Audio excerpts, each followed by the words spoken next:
Kalimantan Barat, seperti yang kita ketahui bersama, merupakan masalah pengelolaan sumber daya alam. Yang kita ketahui, data dari beberapa analisis beberapa NGO, luasan Kalimantan Barat ini sebagian besar sudah dibebani oleh perizinan, baik itu perizinan perkebunan, perizinan pertambangan, maupun perizinan kehutanan. Nah, yang menjadi tantangan adalah bagaimana pemegang kebijakan tetap mengizinkan investasi, namun investasi ini harus memikirkan bagaimana pengelolaan sumber daya alam ini agar berkelanjutan. Tentunya tidak mudah, maka sangat diperlukan untuk bersinergi antara banyak lembaga untuk memikirkan bagaimana jalan keluar terhadap masalah-masalah lingkungan yang sudah terjadi dan bahkan menjadi PR. Salah satunya adalah kebakaran hutan. Kebakaran hutan dan lahan di Kalimantan Barat merupakan peristiwa tahunan yang sebelum adanya ultimatum dan sebelum adanya protes dari negara-negara tetangga, bahkan dianggap merupakan kejadian tahunan biasa. Analisa terhadap dampak kerusakan akibat lingkungan hidup, juga dampak yang diakibatkan akibat orang yang menghirup asap, sepertinya merupakan isu yang bergulir dari tahun ke tahun, namun akan hilang setelah musim hujan datang, seperti itu. Jadi yang kita butuhkan adalah bagaimana masyarakat mempunyai kepercayaan agar penegakan hukum dilaksanakan. Terus korporasi yang benar-benar bertanggung jawab terhadap kerusakan lingkungan bisa mendapatkan ganjaran yang setimpal dan mungkin bisa ganti rugi lingkungan ya untuk kerusakan yang telah dilakukan. Nah, harapan kepada generasi muda terkait dengan lingkungan hidup di Kalimantan Barat, saya ingin generasi muda di Kalimantan Barat banyak berliterasi untuk menakar mana investasi yang bisa merusak lingkungan, tidak hanya bernilai ekonomis, namun juga mampu menakar berapa kerugian akibat sumber daya alam yang tidak bisa dikembalikan ketika investasi itu harus dilakukan, namun tidak memikirkan dampaknya.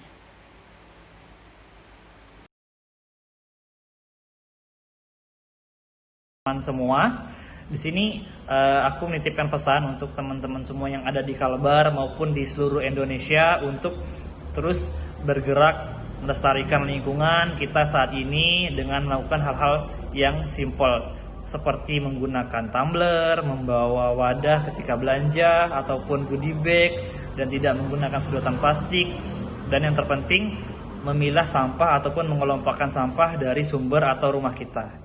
Dan juga jangan lupa untuk terus berkolaborasi bersama teman-teman komunitas, membangun jaringan dari masyarakat dengan instansi untuk semuanya. Jadi kita bisa berkolaborasi terus dalam rangka Hari Besar Lingkungan, untuk lingkungan kita yang lebih baik, agar lingkungan yang sekarang kita bisa titipkan untuk cucu anak kita nanti. Semangat! Kondisi hari ini Kalimantan Barat di antara luas 14,7 juta hektar itu ada ketidakadilan dalam konteks pengelolaan lingkungan dengan kelompok-kelompok investasi yang berbasis sumber daya alam. Fakta yang terjadi hari ini di Kalimantan Barat, 14,7 juta hektar itu semua diarahkan untuk penggunaan lahan yang digunakan oleh investor untuk pengembangan beberapa sektor industri. Di antaranya industri perkebunan kelapa sawit, industri hutan tanaman industri, dan industri tambang. 3 industri ini menjadikan kondisi lingkungan di Kalimantan Barat yang tadinya merupakan wilayah, merupakan rumah, merupakan tempat hidup komunitas masyarakat yang ada di Kalimantan Barat ini menjadi berkurang daya dukung untuk melanjutkan kehidupan manusia yang ada di Kalimantan Barat.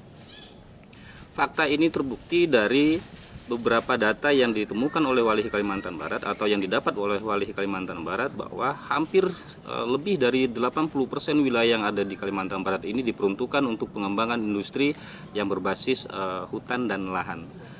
Kondisi ini menyebabkan lingkungan semakin hari semakin menurun daya dukungnya.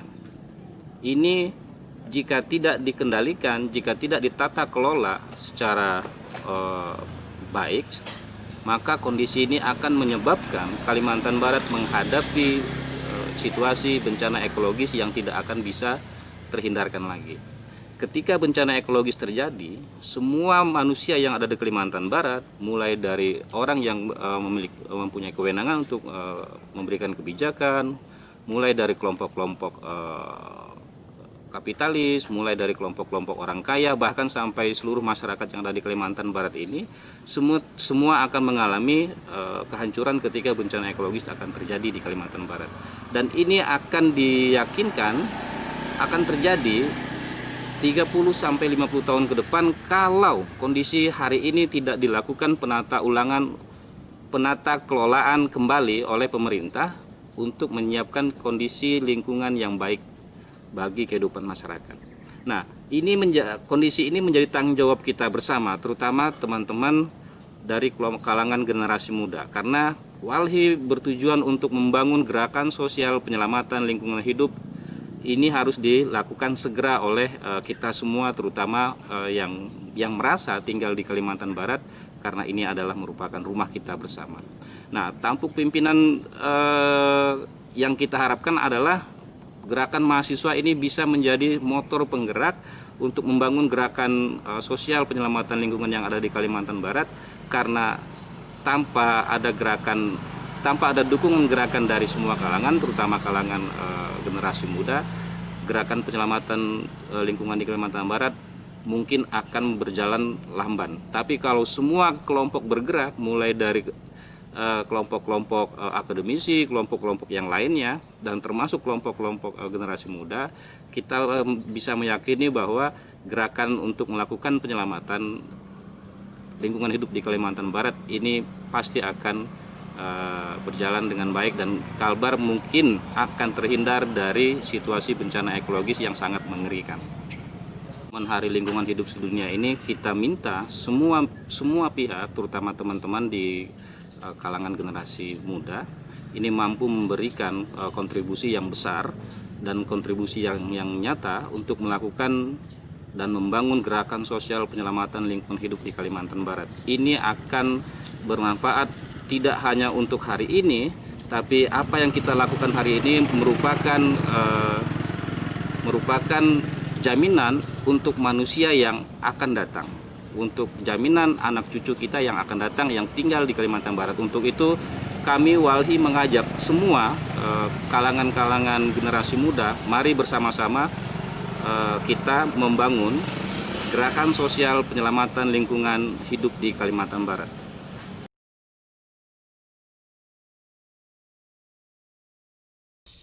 Lingkungan hidup di Kalimantan Barat sekarang ini, keberhasilan pelestariannya masih sangat jauh dari harapan. Kalau Anda naik pesawat dari Pontianak ke Putusibau atau ke Sintang dan Anda menjenguk ke bawah, Anda akan melihat di banyak tempat kerusakan tanah oleh pertambangan emas tanpa izin. Kalau Anda menyusuri sungai-sungai sampai ke hulu-hulunya, Anda akan menemukan mesin-mesin penyedot emas. Dan di beberapa tempat masih ada cukup banyak gelondongan-gelondongan kayu yang dibawa dengan rakit atau tongkang besar. Hutan-hutan masih dibabat di beberapa tempat. Pencemaran sungai ada di mana-mana. Jadi, kapan semua pengerusakan alam itu berhenti? Risiko pengerusakan alam terhadap kehidupan manusia jelas sangat negatif. Sungai-sungai sudah banyak tidak bisa dikonsumsi langsung airnya. Bahkan ikan-ikannya pun ikut tercemar oleh merkuri. Pemanasan terus berlangsung karena hutan terus dibabat. Ironis, di beberapa tempat masyarakat tidak diperkenankan menggarap lahan karena termasuk hutan lindung. Tetapi di tempat-tempat lain hutan dibabat terus-menerus. Dan ini terdampak secara negatif terhadap masyarakat setempat. Dilakukan untuk menyelamatkan lingkungan hidup. Saya berpikir pertama-tama kita perlu menumbuhkan kesadaran dalam diri kita masing-masing bahwa bumi ini satu saja dan merupakan rumah kita bersama. Tidak seorang pun luput dari tanggung jawab memelihara dan melindunginya agar menjadi rumah yang nyaman dan aman untuk ditempati. Kedua, kita harus belajar untuk tidak hanya mengharapkan sesuatu dari alam, tetapi juga berbuat sesuatu agar alam itu lestari, antara lain dengan setia mengikuti aturan-aturan permainan di dalamnya setiap kali kita menggarap alam itu. Ketiga, perlu mengingat tanggung jawab keimanan sebagai orang-orang beragama, yakni perlindungan dan pelestarian serta pemanfaatan secara bertanggung jawab alam adalah bahagian dari keimanan dan bahkan bahagian dari peribadatan kita. Tindakan sebaliknya adalah dosa melawan Sang Pencipta sendiri. Itulah beberapa hal yang bisa saya sampaikan pada kesempatan peringatan Hari Ekologi. Kiranya yang sedikit yang dapat saya sampaikan sungguh bermanfaat bagi kita semua. Intisarinya, semua orang diajak untuk ikut serta melestarikan lingkungan hidup. Sekecil apapun usaha kita dalam upaya memelihara dan melestarikan lingkungan hidup, itu sudah berarti. Dan itulah yang menjadi bahagian serta tanggung jawab keimanan kita dan tanggung jawab kemanusiaan kita. Terima kasih.